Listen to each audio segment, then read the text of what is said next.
Councillors, officers and members of the public, welcome to the 4th of September 2024 Ordinary Meeting of Council. I will now open the meeting with the first item of this evening's agenda, the reading of the prayer.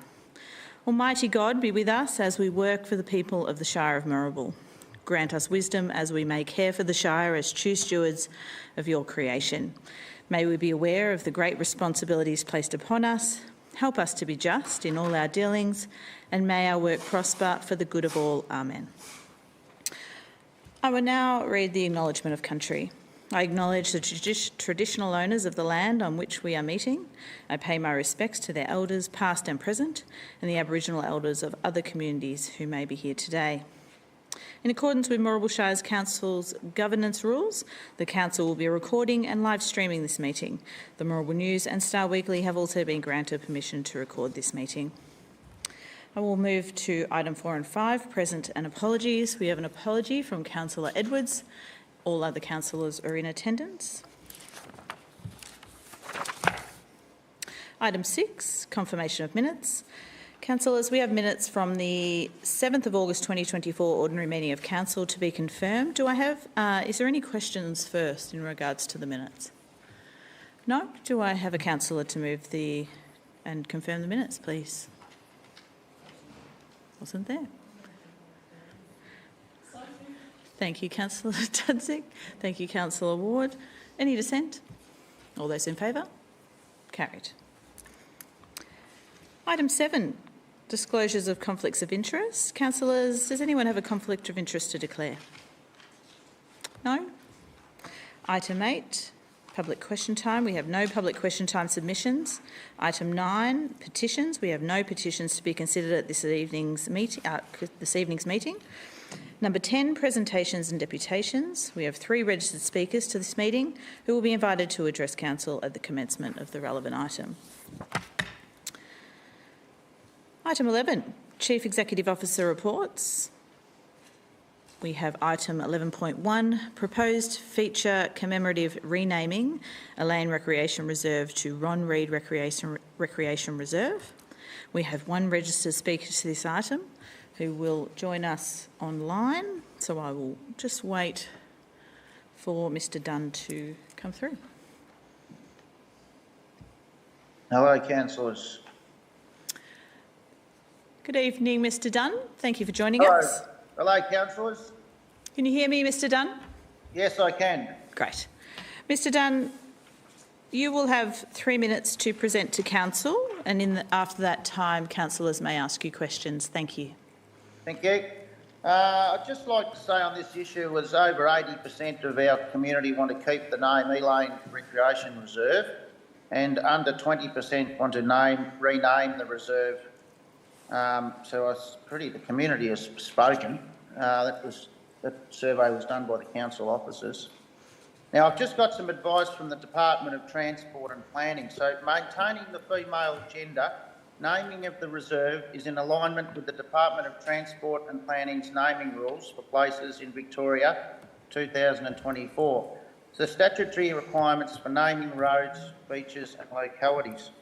The Moorabool Shire Council should not be in favour, given it would oppose improving gender diversity in place naming targets. The Council has targets to improve the gender balance of place names. In 2023, the state gender naming proposals were 56% man, 13% multi-gender and only 20% women.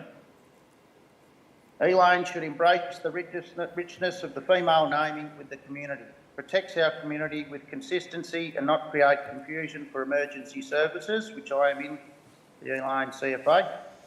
The Shire should rename a new road after Ron in keeping with the Geographical Place Names Initiative. This would also save costs on re-signage and process to change in registers.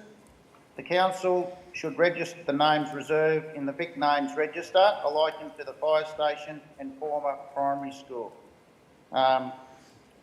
We should keep the Elaine culture. Thank you, councillors. Thank you, Mr Dunn. Councillors, do you have any questions for Mr Dunn? No. Thank you for joining us, Mr Dunn. Thank you, councillors. Councillors, you have a recommendation in your paper tonight. Do I have Anyone to move that recommendation? Yes, Madam Mayor. Thank you, Councillor Sullivan. Seconded by Councillor Dudzik. Do I have any dissent? All those in favour? Carried. I think we're sort of bound by the point 2 on the condition, Madam Mayor. It doesn't comply with the Yes. naming rules, so we have to adhere to that. Thank you. Councillors, we will now move on to Community Planning and Development Reports, item 12.1, Heritage Strategy 2024 to 2028. There are no registered speakers to this item. Councillors, do I have any questions, or would you move out to the recommendation? I just have a question, if I may. Yes, Councillor Sullivan. I do note, this is the heritage one, isn't it? Yeah. I do sort of note that there is referencing here to Aboriginal heritage sites and that. Will they be, or is it envisaged in time they will be documented so that we'll know that where these sites are similar to other buildings that heritage listed, so we know exactly where they are? So I suppose going forward is that really likely to occur. Thank you. Mr Bazut now. Thank you, Madam Mayor. To identify a site, there's a specific process to identify, assess and then include those sites on the Aboriginal Heritage Register. This strategy specifically does not give any party the authority to progress or identify or include any type of heritage place or site, whether it be Aboriginal cultural heritage or any other site. The strategy also does not specify that Council will identify any sites of Aboriginal significance. So the strategy merely recognises the submission from the registered groups. Thank you. Councillor Ward, you had a question? I would actually like to move the recommendation with a comment, if I may, Madam Mayor. I'd just like to commend everyone involved in this. Having followed Councillor Tatchell's shoes onto the Heritage Advisory Committee, the work done in consultation on this has been fantastic. I think it's a wonderful piece of work. In particular, the consultation on, have you say, online surveys, meetings with key stakeholder groups, and there were many, and the social media promotions, it's mentioned, it reached over 10,000 individuals, 17 submissions. So I'd like to commend everyone involved in this, and I'd be happy to move it. And yeah, I think it's a great piece of work. Thank you. Thank you for noting that, Councillor Ward. We have a mover. Do I have a seconder? Did you want to speak, Councillor? No, happy to second. No, happy to second. Madam Mayor. Do I have any dissent? All those in favour? Carried. The next report is item 12.2, Swimming Pool and Spa Safety Barrier Inspection Service. There are no registered speakers to this item. Do I have a councillor to move the recommendation in the paperwork? I'm happy to move it. Thank you, Councillor Dudzik. I would second it with an amendment, if I might, if the mover would like to hear it and then consider it, incorporating it. I'll hear it. Thank you, Okay. Councillor Sullivan. It's just a point 2 to say that a review of the program be undertaken before next year's council budget process. So it's really, because at the moment it's lock it in, but we need to sort of, that it does get reviewed. That might be a bit quick because, like, I wouldn't imagine they would be able to do much before the next budget. Do you Goes think over it the should be an summer. extra year? But Councillor Sullivan's mentioning it is going over the summer, one of the peak seasons for the pools. Okay, I'm happy to include that. thank you, Councillor. Thank you, Councillor Dudzik. Thank you, Councillor Sullivan. Do I have any dissent? All those in favour? Carried.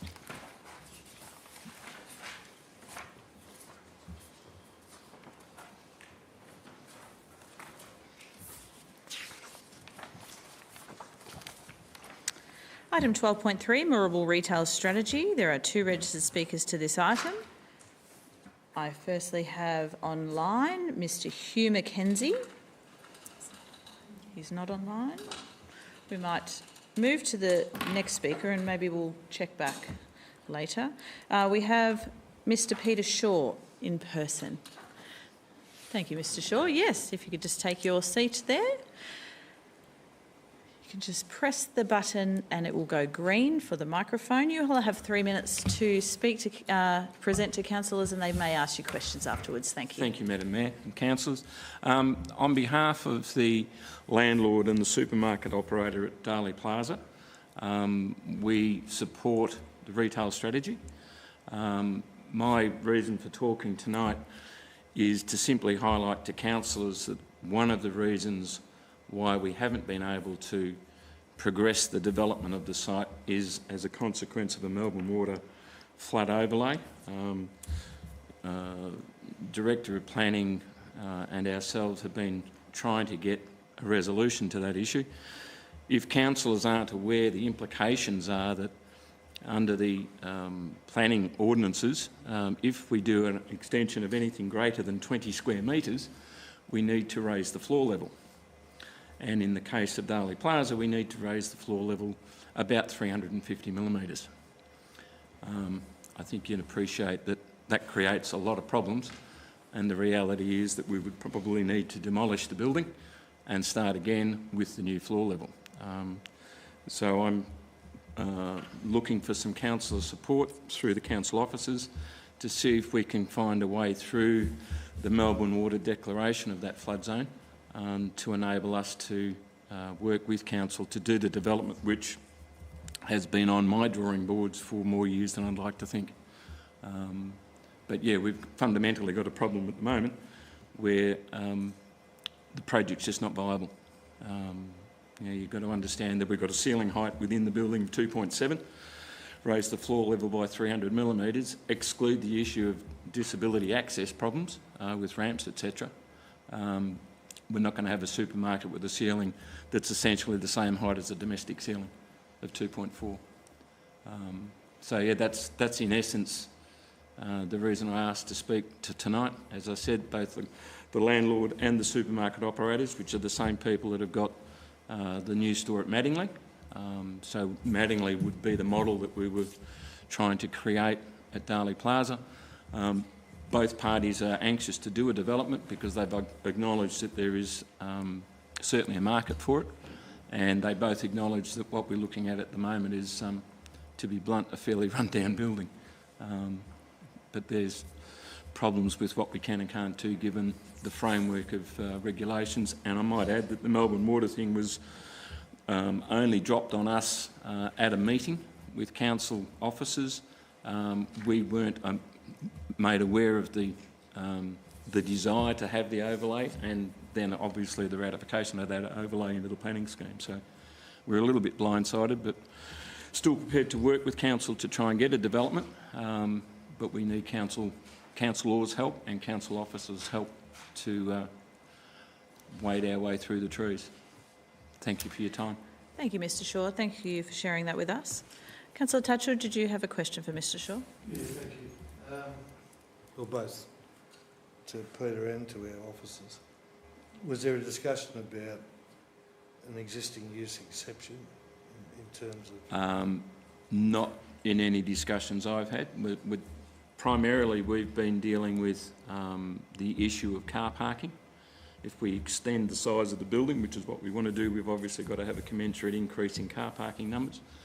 We've undertaken 2 traffic management studies to identify where we can provide that car parking, understanding that we'd still be looking for a waiver in the numbers.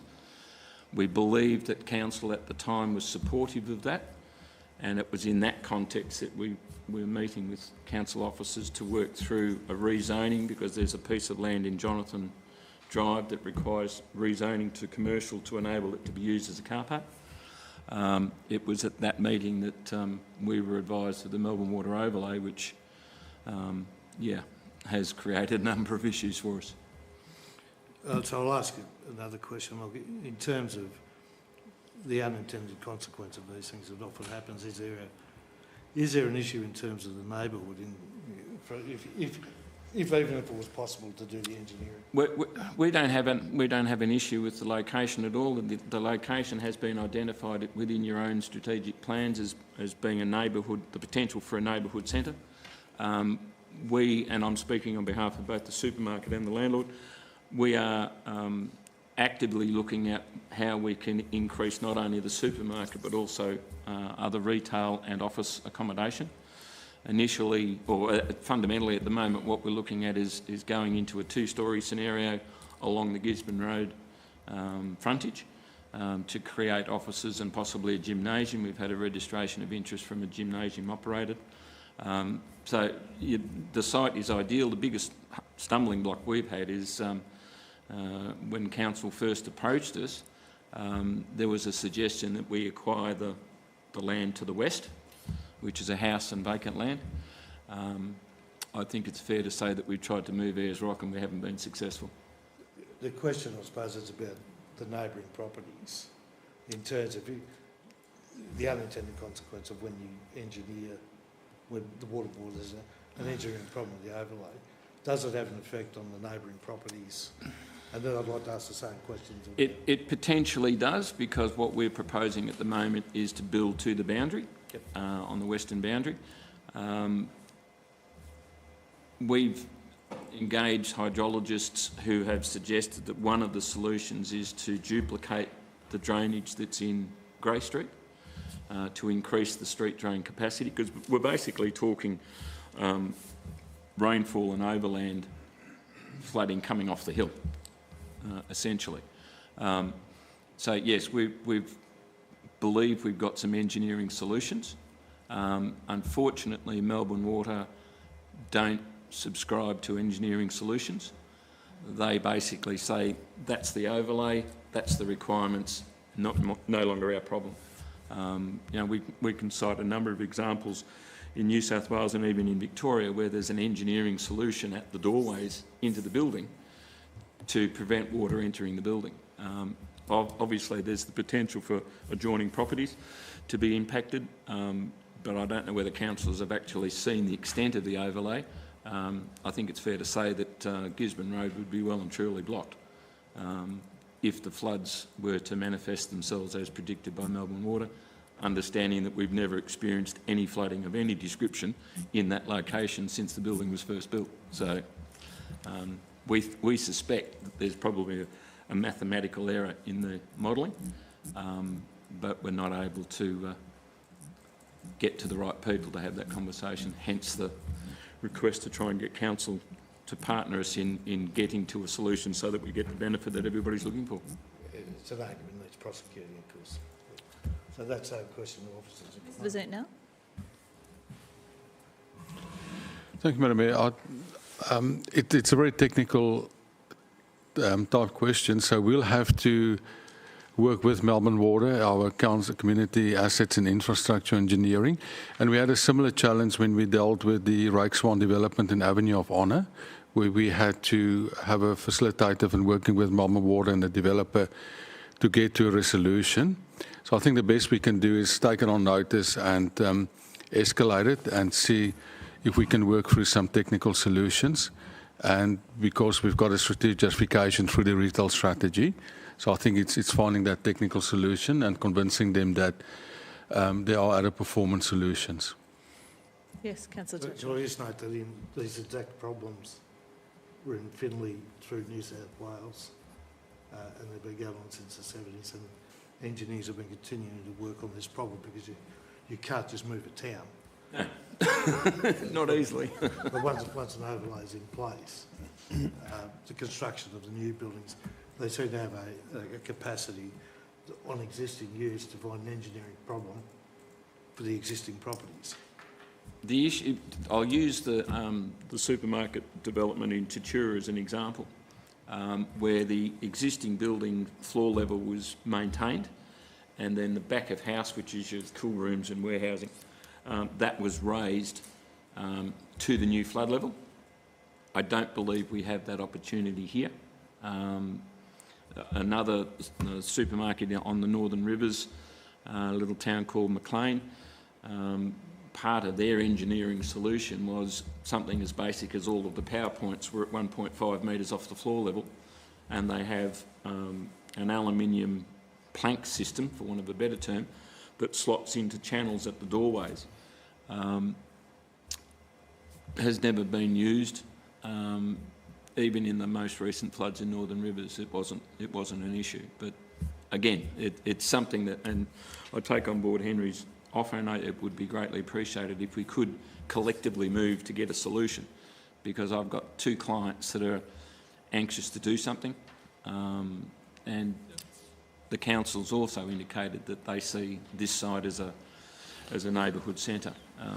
So, you know, we're in furious agreement, but we've just got this obstacle of how do we get around the problem. Of course, Mr. So Shaw. if we can get some council assistance, that'd be brilliant. And I know, yep, Mr. Bazut, now we'll go back to you on those questions. So thank you for addressing those with us tonight. Councillor Ward, you wanted to ask a question or I did. Thank you, Madam Mayor. And I think further to that, the community is in furious agreements with you that they want to see something happen. Just out of interest, you said you had a meeting with council office to discuss Jonathan Drive and the parking. Mm-hmm. When you learned of this issue with Melbourne Water, approximately when was that? Okay, well, the Jonathan Drive issue, and I understand I've been sort of living and breathing this site for a number of years, so my memory's a bit vague as to how long ago. But the Jonathan Drive site was acquired by the landlord specifically to address the shortage of car parking that was required to address the extension to the building. In that context, the proposal was to extend the building on the south wall and essentially take out the line of car parks that are facing the south side of the building. Because it's currently residential, we can't build a car park on it, so we had to go down the track of getting a rezoning application, which we had council support on. Then for a number of reasons, it got bogged down in the system, for want of a better term.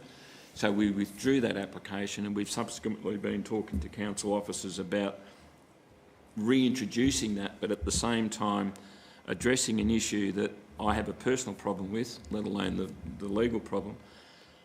The truck movements through that site is an accident waiting to happen. So what we would like to do is have vehicles enter Jonathan Drive, run along the western side of the site, and then exit back out onto Grey Street. At the moment, for those that are not familiar, trucks come in off the service lane. We're talking 19-metre semi-trailers. They come in off the service lane, they go across the first aisle of car parking and do a hard right-hand turn to then park themselves on the western side of the site to enable the unloading. At the same time, we've got vehicles trying to come in off Grey Street to get to the southern car park to go shopping. So, as the designer, I'm trying to get a separation. The only way we can do that is to have the staff car parking essentially on the Jonathan Drive site with a heavy vehicle access point off Jonathan Drive, as I said, to discharge out onto Grey Street.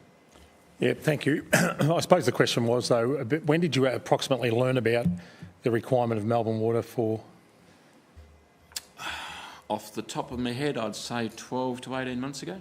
And the reason we've not been able to come back to council is we've had a fairly detailed assessment done by hydrologists as to how we could address that issue. And as I said, the most logical solution is to duplicate and increase the capacity of the Grey Street drainage. But yeah, there's been no detailed design on that. Any other councillors? Councillor Dudzik. My question through the Mayor is for officers. When Melbourne Water discussed the flood mapping with us, this particular site wasn't really identified as being an issue, and I don't know if they were given the opportunity to object through that process. I know that some sites were able to actually object, and they did modify their flood maps a little bit. Are we able to check with Melbourne Water if this opportunity was given to the owners of the site? And also, are we able to ask them to provide consideration for it? Mr. Bazut now. Thank you. Through Madam Mayor, C91, the flood amendment went through a very comprehensive process. There was some consultation, there was exhibition. So any property that's directly affected would have been given notice and opportunity to make a submission and address the panel. I'll have to see specifically if this site was included and whether this site was consulted on. But any site that's included in amendment would have been given proper notice, opportunity to participate. Can we double check it and hear Yes, back? definitely. I'll do that. Thank you. Any other questions, councillors? Not a question. If there's no further discussion, I'll just move the motion. Okay. Yep. Councillor Tatchell? So the adoption of the retail strategy tonight, We support it. yeah, so there's no, it's not going to hinder No. your discussion. No. We are keen to facilitate what your retail strategy says in the context of the Daly Plaza site. As I said, the only reason I'm here tonight is to flag the issue of the fairly fundamental stumbling block of a flood overlay that's creating an uneconomic development for both the landlord and the supermarket. Appreciate it. Thank you. Thank you very much for joining us tonight, Thank Mr. you very Shaw. much for the opportunity. Thank you. I'll just check whether we still have that second speaker. No? All right, we'll move ahead. Councillor Sullivan, did you... Madam Mayor, if everything has been exhausted, I would move the recommendation on page 24. Thank you, Councillor Sullivan. Do I have a seconder? Thank you, Councillor Tatchell. Do I have any dissent? All those in favour? Carried. Thank you.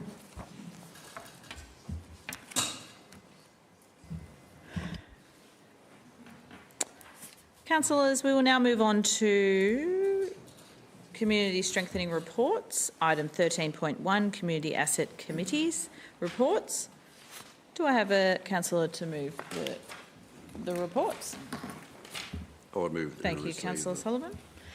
Do I have a seconder? Thank you, Councillor Berry. Any dissent? All those in favour? Carried. Item 13.2, Advisory Committees of Council Reports. Do I have a councillor to move the recommendation? Thank you, Councillor Dudzik. Do I have a seconder? Thank you, Councillor Berry. Any dissent? All those in favour? Carried.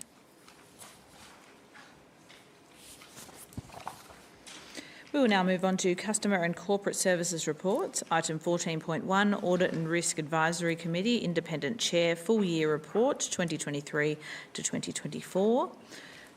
Do I have a councillor to move the recommendation? So moved. Thank you, Councillor Dudzik.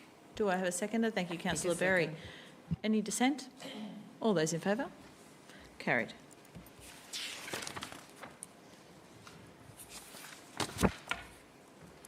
Item 14.2, Audit and Risk Advisory Committee of Council Reports. Do I have a councillor to move the recommendation? Thank you, Councillor Dudzik. Do I have a seconder? Councillor Berry. Any dissent? All those in favour? Carried.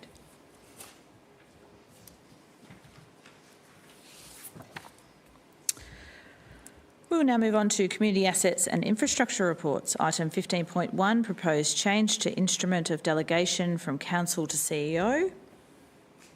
Councillors, do we have a mover for the recommendation? Thank you, Councillor Tatchell. Do I have a seconder? Thank you, Councillor Sullivan. Any dissent? All those in favour? Carried.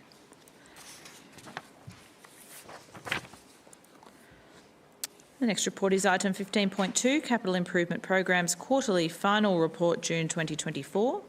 Councillors, I'm in your hands. Thank you, Councillor Tatchell. Do I have a seconder? Thank you, Councillor Berry. Any dissent? All those in favour? Carried.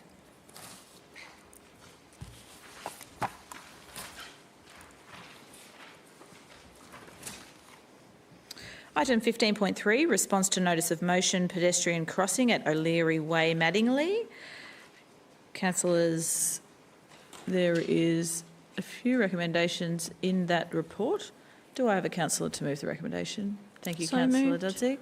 Seconded by Councillor Ward. Any dissent? I have a question, if I may. Yes, Councillor Sullivan.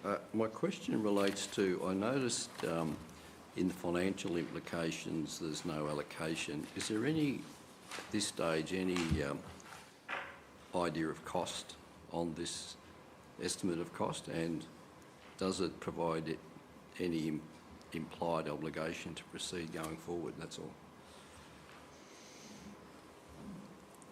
Jeffrey.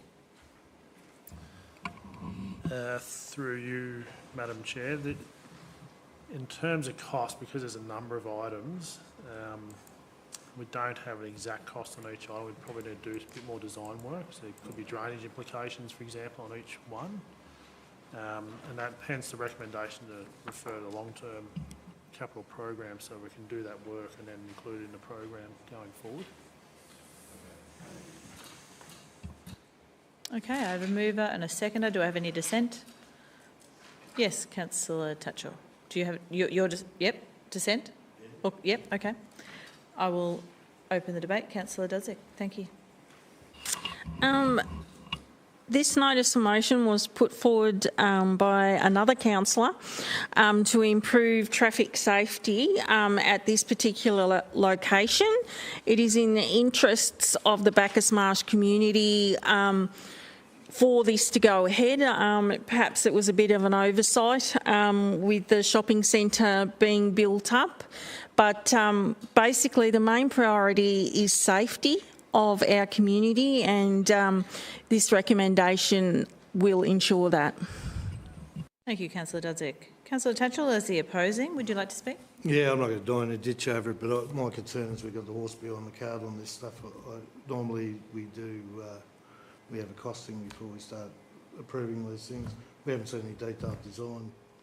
I'm just concerned that we're doing a bit of policy on the run, or we're being reactive rather than being constructive. Thank you. As a seconder, Councillor Ward, would you like to speak? Thank you, Madam Mayor. Yes, I obviously would like to speak in favour of this. There has been, I think angst would be the easiest way to describe it amongst the community about the dangers posed around the shopping centre up there. I understand the point Councillor Tatchell has made and the question Councillor Sullivan asked about the cost. But my understanding is there was, well, I attended a briefing where a fair bit of detail was given on the proposed solutions. And my understanding is that some of the costs in this will be picked up potentially by the shopping centre. And I also understand that, having taken photos myself, that the removal of a couple of trees to improve visibility and line of sight and not budget considerations in that sense. So I think we can make things a lot safer up there at minimal cost. Certainly some of the bigger ticket items will need some costing and exploration done into the options, but I think the community is crying out for improvements of public safety around this shopping centre. Thank you, Councillor Ward. Any other councillors would like to speak on this matter? Councillor Berry. Thanks, Madam Mayor. Yes, I'm in favour of this motion too, having had quite a few calls re-safety around the shopping centre. Also nearby residents who've had many trucks going past. As we know, those B-doubles are just huge and enormous that are speeding down that road. I've been at the supermarket myself and walked out and seen some near misses of people walking across that road. That road has just got busier. I think if we're versing budget and whether it doesn't go through, I don't think you can put a cost on a life that gets taken. So, yeah, supportive. Thank you. Thank you, Councillor Berry. Any other councillors would like to speak? No? I will pass to Councillor Dudzik for the closing. Thank you. I would say most councillors have had residents asking us to improve safety on McCormick's Road and particularly around this shopping centre. Safety is a major concern. We've had people come to council speaking about safety in McCormick's Road. Here we are, a proposal to improve it. How can we not consider it? And it will be fully budgeted in the capital improvement program, and it will be an improvement to the area. Thank you, Councillor Dudzik. So we have I will put the motion to a vote. All those in favour? All those against? It is carried. You're abstaining. Okay, thank you, Councillor Sullivan.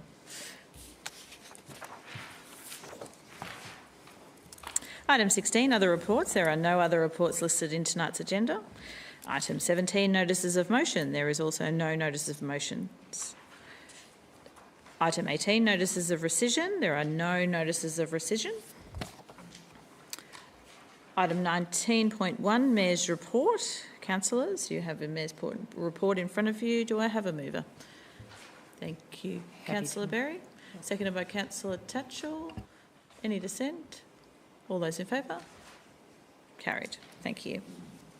Move on to 19.2, Councillors' Report. I will go around the room and I will start with Councillor Sullivan. Thank you. Thank you, Madam Mayor. I have a few matters to report to Council.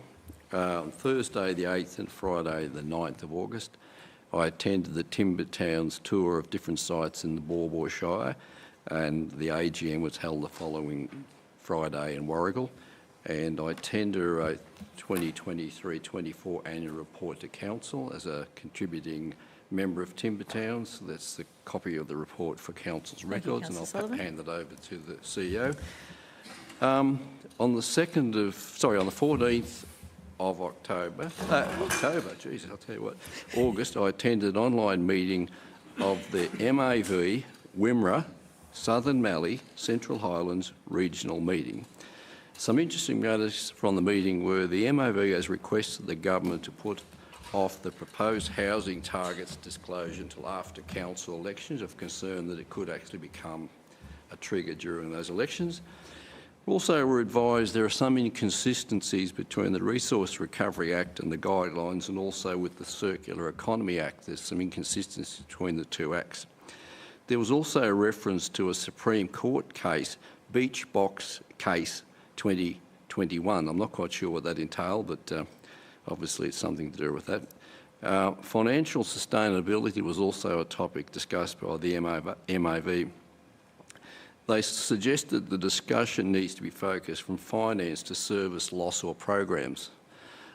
Future financial sustainability will impact on all councils across in Victoria. On Sunday the 18th of August, along with the Mayor, I attended the opening of the Vietnam Veterans Memorial Garden in Lau Lau, which is a very well attended event. On Thursday evening, the 22nd of August, I attended the MAV Mayors, CEOs and the MAV Delegates event in Melbourne. It was rather a good social event and to catch up with councillors from across Victoria, and clearly the matter of sustainability is one on the forefront of just about every council or councillor that I spoke to. So thank you very much, Madam Mayor. Thank you, Councillor Sullivan. Councillor Ward. Thank you, Madam Mayor. I'll just make a brief comment on a recent Western Highway Action Committee meeting I attended. The Western Highway Action Committee are putting considerable pressure on the state government and also the federal government in supporting an application by the Melton City Council to increase the carriageways between Caroline Springs and Melton, which anyone that's travelled under the Western Highway in peak hours would certainly know that.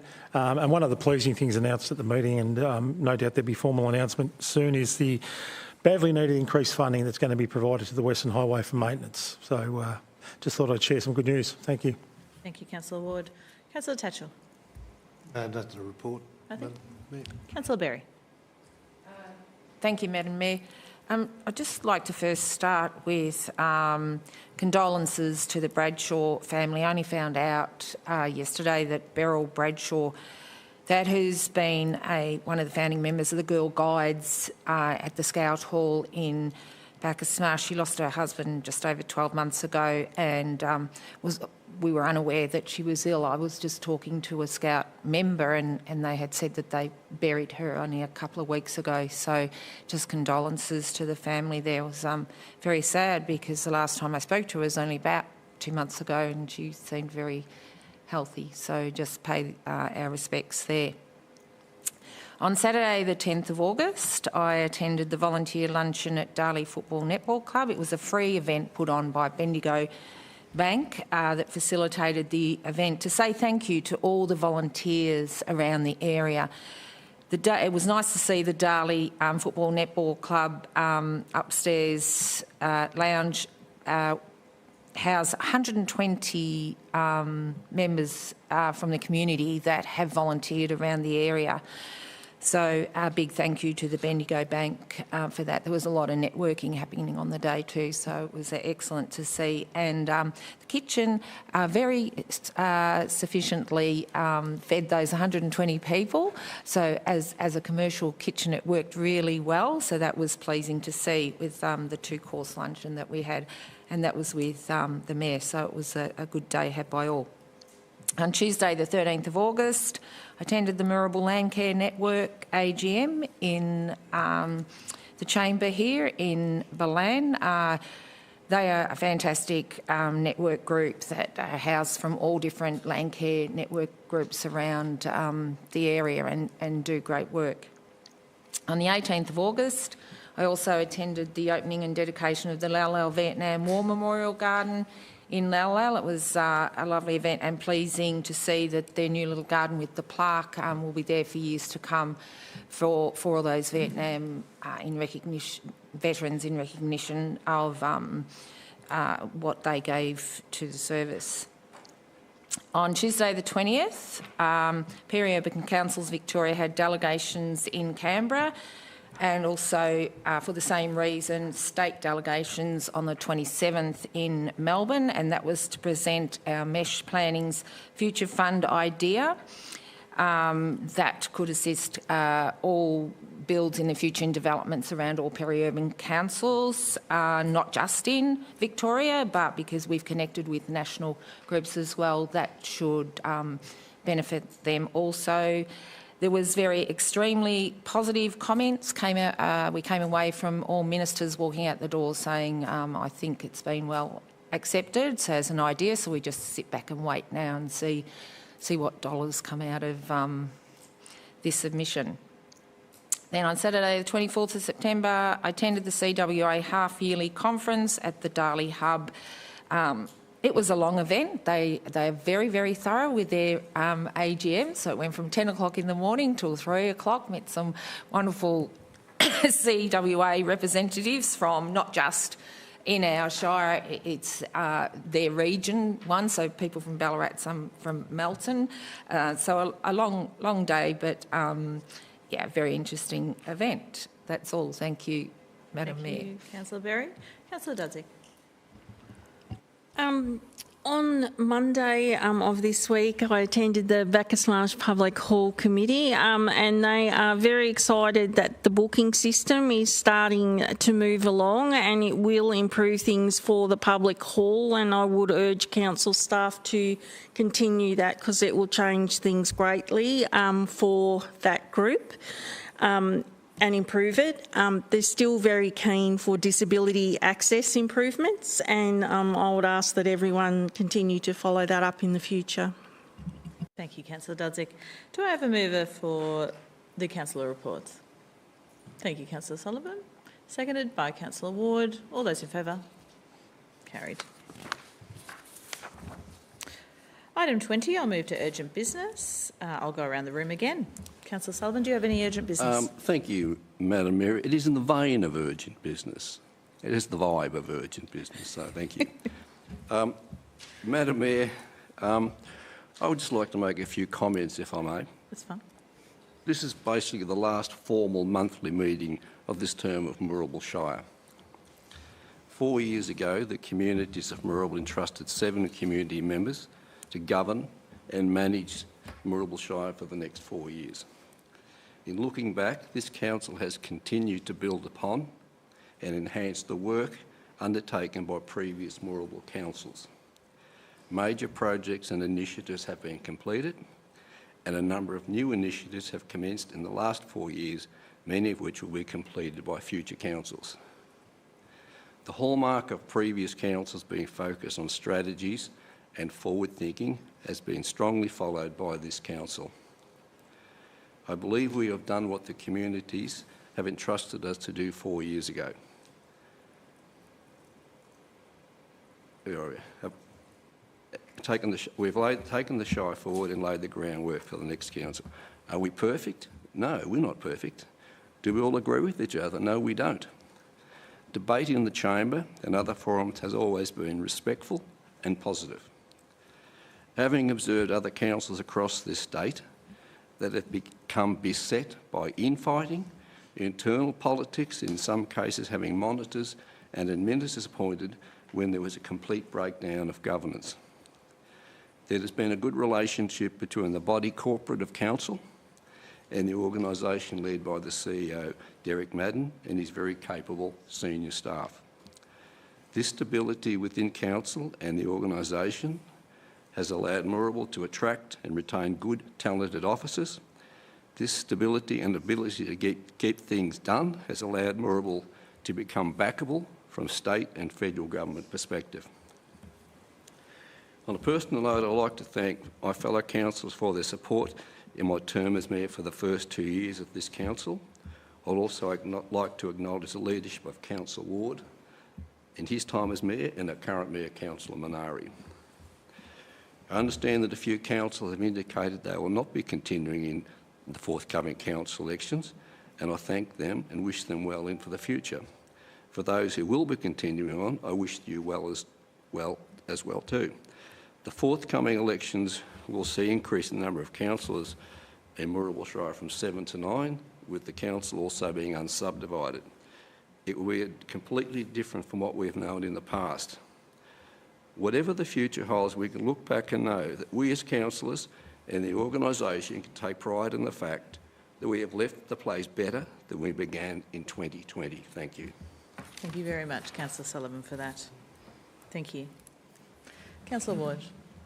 No urgent business, Madam Mayor, and I just wanted to thank Councillor Sullivan for those words. And also, I think we should acknowledge his leadership during those first 2 years when it was very difficult as a new councillor stepping into a council that was being managed online under the COVID-19 world as it was at the time. So I think Councillor Sullivan, a lot of the leadership you provided in those early years has resulted in a lot of the achievements. So thank you.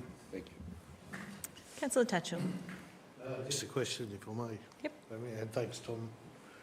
It probably need to be said, and I know I've enjoyed my time with you as well.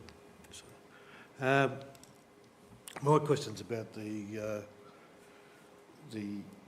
upcoming B&B tax, or the 7.5%.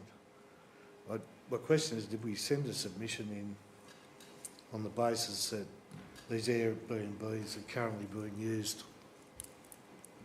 in our regions that are, as they say, are the highest sort of growth areas, and we don't have a lot of temporary accommodation as it is for tradespeople and people to advance the place as we move forward. The question I asked, or the question I asked if councillors, if management has sent a submission, is that if we're going to tax these people at 7.5%, why do they only put 25% back into our region? Because it stands to reason if it's about rural accommodation for homeless or rural accommodation full stop for young families, and they're trying to raise a tax for that purpose, why is only less than a quarter of it coming back to the region that they're taking the money from? So my question is, if we haven't written a submission, we should, or at least write a letter to say that 100% of whatever's collected in our region, whether it be us or Hepburn or wherever it might be, is actually put back from the place that it was set for the purpose.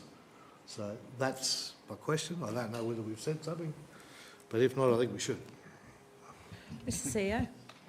Through the chair, I know we've put a submission in as part of the Ballarat region of councils and as part of the peri-urban region group of councils. I will need to check to see if we've put one in separately, but the points we raised are exactly what Councillor Tatchell has raised, is that and as bad as it is here, if you look at our neighbouring councils are councils that are part of the peri-urban, where you've got Surf Coast and, say, Phillip Island, and then you've got Hepburn as well. They all had similar taxes in place that now have to be set aside, and the councils now have to find that revenue because the tax, as you highlighted, is not coming into the region.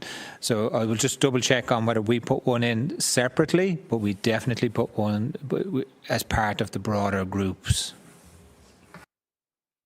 I have a second question, probably for our business development team, is that have we been in touch with those Airbnbs in our region? We basically have 64 towns and hamlets, and we're 2,100 square k's. So I'm assuming there's a lot of B&Bs we don't even see. Do we need to be talking to those people to get a submission off those people to say, what's your purpose, who's your clientele, how's this going to affect you, and are you going to be able to stay in business? Thank you. Mr Seah. Through the chair, I'm happy to. It is working. So I'm happy to take that one on notice and get back to councillors on that. Thank you. Thank you. Councillor Berry, do you have any urgent business? No urgent business, thanks, Madam Mayor, but I'd personally like to thank Tom for his assistance. Thank you for those words also, especially in my first year as a councillor. Information that you gave to me, I phoned you quite a lot, I think, that first year, helped me greatly. Thank you. Thank you, Councillor Berry. Councillor Dudzik, do you have any urgent business? No urgent business, thank you. Thank you. All right. Item 22, closed meeting of the public. Councillors, we have 2 reports to be considered in a closed session of the meeting tonight. So I will take a brief break to clear the chamber. Thank you for attending tonight. But we now need to close the door for a closed session. Thank you.